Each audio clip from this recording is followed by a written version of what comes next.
Good afternoon again. This is Jennidee again, and I'm here today to do a little workshop tutorial on two things today, using watercolor pencils just to show you how they work, and also watercolor pencils on large faces, because I get a few comments of people saying that they're scared of faces.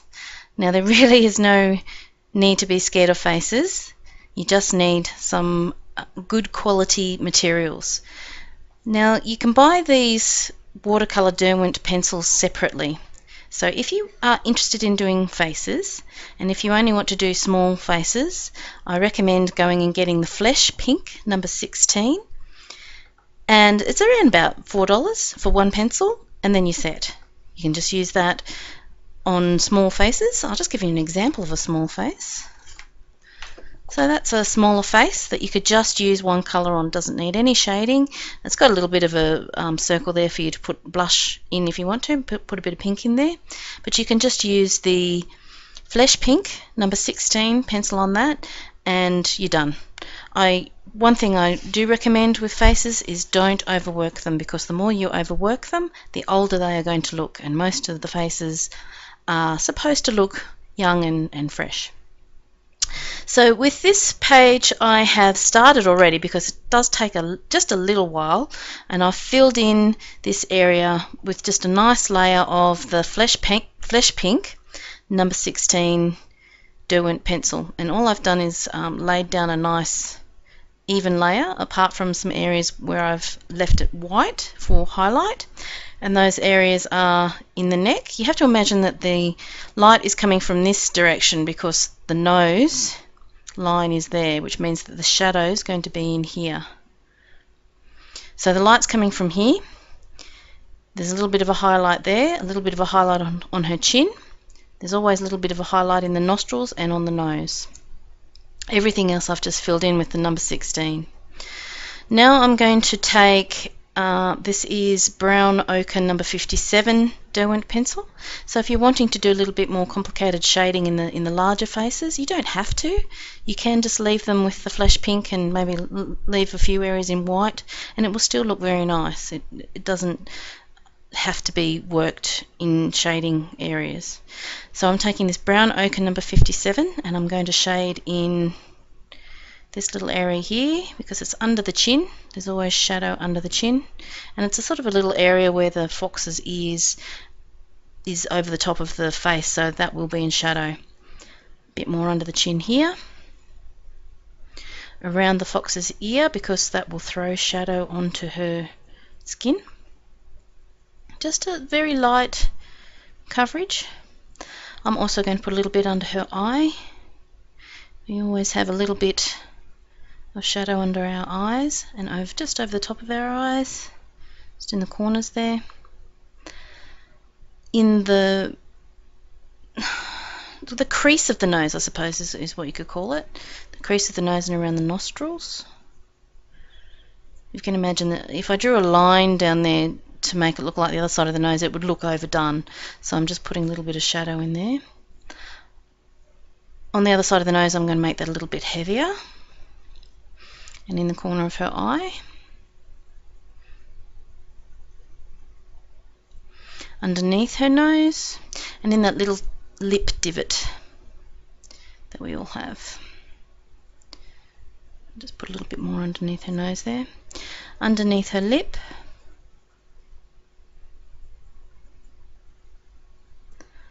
Okay, and she doesn't really have hair. I think she's sort of got a scarf over the top of her head. But where that scarf is over the top of her forehead there, a little bit of shadow in there, down the side of her face as well. Right, so now I'm going to take a very small brush, and this one is a 00. And it's just I'll try and get it where you can see it. It's a watercolor brush, and I have got my water here. I'm just going to put that off to the side though, so I don't end up accidentally spraying it on my page. I'm going to dip my brush in the water and make sure I take off any excess water. You really do not need a lot of water for this. It's printed on card too, by the way, just so that it's a nice firm surface to work on. I might use the larger brush for the cheeks actually. This brush is a size 4. And just a tiny bit of water, and all I'm doing at the moment is smoothing out the pale skin colour. And it really doesn't change that much. You'll see a big change in a minute when I go over the darker areas. Changing back to the small brush. Now I'm going over those areas that I shaded, and you'll see that it becomes a lot more muted, those colours, and I'm blending them into the lighter skin colour just with the water. Up around the scarf, so you can see how that makes it a lot softer.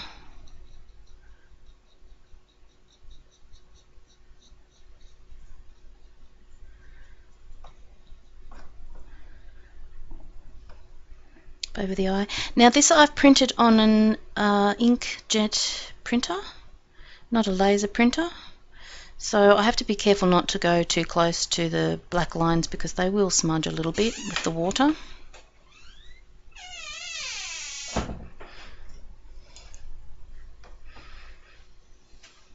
There we go, a nice bit of shadow over there. In the lip divot under the nose. I'm going to go just a little bit up onto the nose there, and under the lips, onto the neck.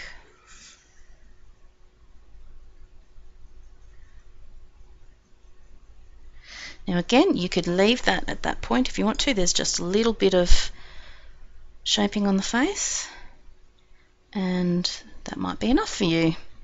But I'm going to take mine a little bit further. I'm now going to use number 17, which is called Pink Madder Lake, of the Derwent pencils. Give her a little bit of a blush in her cheek, a little bit of colour in her cheek. Just sort of try to imagine the cheekbones, over the top of the cheekbones. Imagine you're putting blusher on your face. Where would you put it? I don't put blusher on my face. I don't wear much makeup at all, but if I did, I'd put it here. Using the fine brush again. Now actually I'm going to use the bigger brush because it's on the cheeks. Blending that colour back in. Now it may look that I'm getting grey areas, but that's actually the water soaking through to the paper a little bit too much. That will dry and that grey will disappear. Now I'm not happy with that. I want more pink in her cheeks. So I'm going to add a little bit more over her cheekbones. And I'm not going to dip it in the brush in the water this time because I feel like I've got a lot of water on there now. Blend that in. The paper's just starting to disintegrate now. Not disintegrate, starting to come off, so I have to be careful not to use too much water. It's not a watercolour paper, it's just a card. Okay, I'm a bit happy with that now. I might bring that colour down the side of her cheek a little bit more.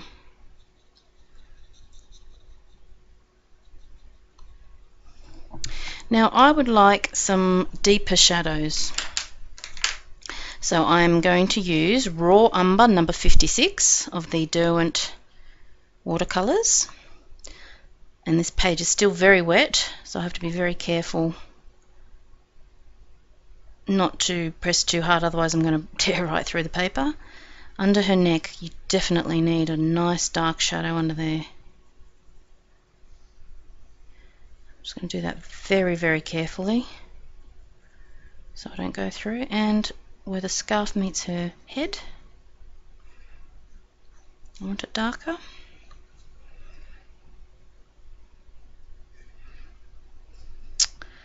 Probably in these areas of her nose, Down in there is definitely going to be darker.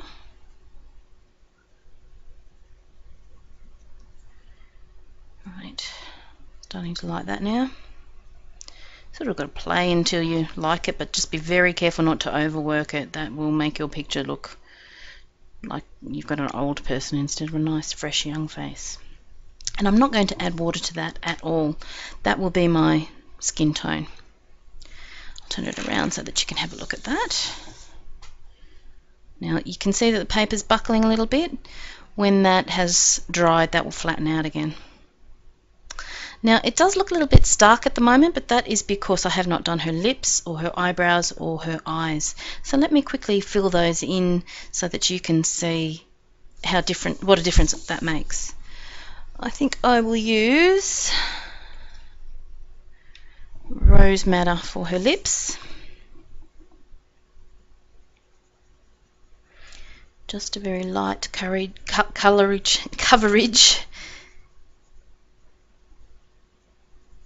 on the lips.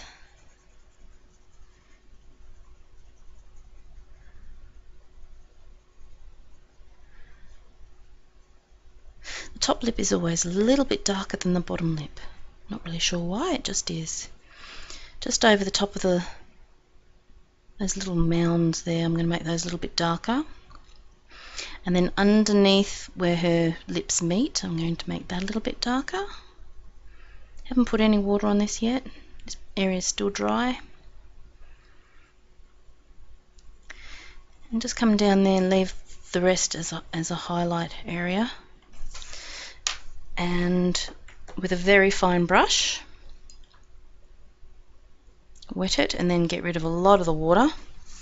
I'm only going to wet the darker areas where I've used quite a lot of colour. I'm going to leave the other areas as a highlight. You can see that's made her face look, I'm trying to get it in the picture, quite different already. Now let's get those scary, starey eyes away. Let's make those dark brown.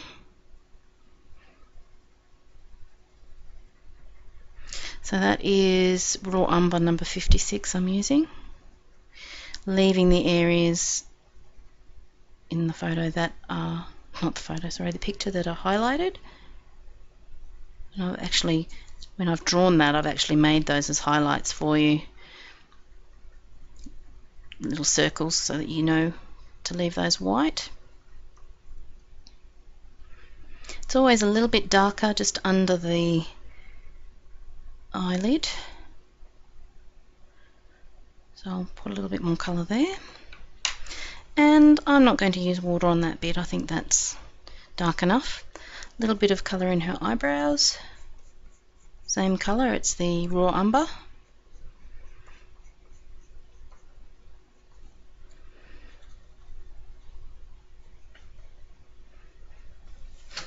Now she's starting to look much prettier. Take it over this way so that you can see.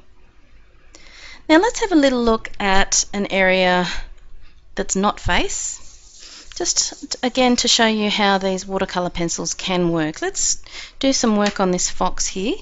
So I'll get a little bit of orange and just fill in his cheek here. This one is Orange Chrome number 10. You don't have to press very hard with these Derwent watercolours at all. They're a very soft pencil, so they're quite quick to work with.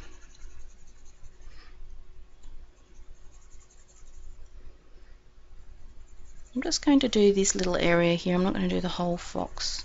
Just wanted to show you how they work, because somebody asked me how you put water on the watercolours, on the watercolour pencils. So just up into his ear there. Actually, I might just go up into this little fluffy bit here too. Really quickly working the colour in. And because I'm going to put water over the top, it doesn't have to be really smooth. I'm going to smooth it out with the water. Now I'm going to put a red over the top.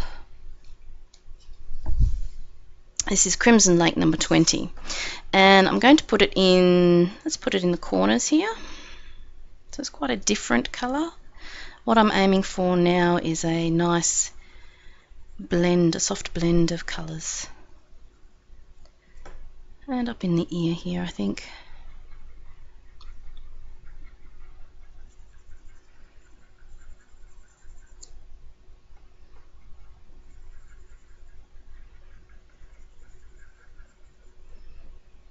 Right, so I'll start with the large brush, which is the number 4. Again, get rid of most of the water once you've dipped it in there. Start in the light areas, start smoothing it out. Try and stay away from those black lines so that they don't run. I've actually haven't had too many problems with this, thankfully, but yours might run, so just be very careful to stay away. Now, see how vibrant that colour has become? Now watch what happens when I start going into the red. I can pull that red down into the orange to blend it, and go up into the red areas to make that area nice and solid. Red is a very intense colour in these watercolour pencils. So pull that colour back down into the orange. Now I want to go back into the orange, so I'm going to wash my brush. I don't want that red on my brush. Start again on this light orangey bit. Take it into the red and then start pulling it out into those orangey areas to blend it in, and then go back into the red to make that nice and dark. He's quite a vibrant fox, this one. Just push the paint around until you're happy with it. Okay, I want to go back up into this orange area, so wash my brush again. I'm going to go with a finer brush, and I just want this area a nice even orange colour. No blending of the red at all. So got to be careful not to touch that red too much, otherwise it will bleed across.